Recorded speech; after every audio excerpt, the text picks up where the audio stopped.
Tout de suite, je me suis dit, Fursi, c'est moi, en fait. Parce que s'il n'avait pas appris à lire et à écrire en cachette, en fait, rien de tout ça n'aurait été possible. Et moi-même, si j'avais pas été mis en lien dès ma plus tendre enfance à l'éducation, au savoir, à la culture, eh ben, en fait, je ne serais pas devenu l'homme que je suis devenu. Donc, en ce sens-là, l'histoire de Fursi, c'est aussi le fait de célébrer l'éducation.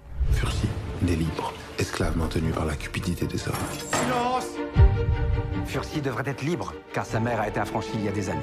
Les esclaves n'attaquent jamais leur maître en justice. J'ai rencontré le livre, moi, de Mohamed Aïssaoui, après les auditions avec Abd al-Malik. Ces histoires, même moi, qui suis né en France, mais qui suis afro-descendant, en fait, il faut que j'aille les chercher en dehors, en fait, des histoires institutionnelles. Et heureusement qu'il y a de la matière comme ça qui existe et qu'on peut aussi en faire des fictions et les ramener au cinéma aujourd'hui, oui.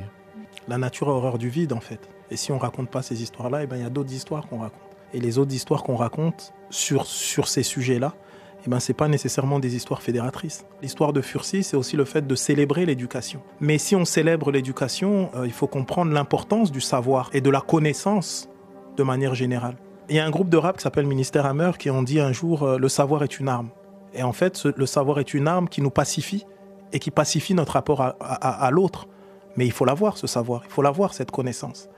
Et si on a véritablement envie de faire peuple, si on a véritablement envie de faire France, il est important de comprendre qu'il y a des problématiques qu'on traverse aujourd'hui qui découlent directement de cette époque et de cet épisode sombre de notre histoire collective.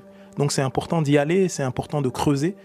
Et évidemment, il y a le travail des historiens, il y a le travail des universitaires, il y a le travail des scientifiques. Il y a un moment donné, il y a aussi cette idée, comment on inscrit ça dans la vie de toutes et de tous. C'est aussi cette espèce de vulgarisation positive qu'amène la fiction, dans ce sens où la fiction est complémentaire de tout ce travail-là. Et c'est fondamental. Donc moi, quand j'ai lu ça, d'une certaine manière, c'est comme si j'étais missionné. Une responsabilité artistique profonde.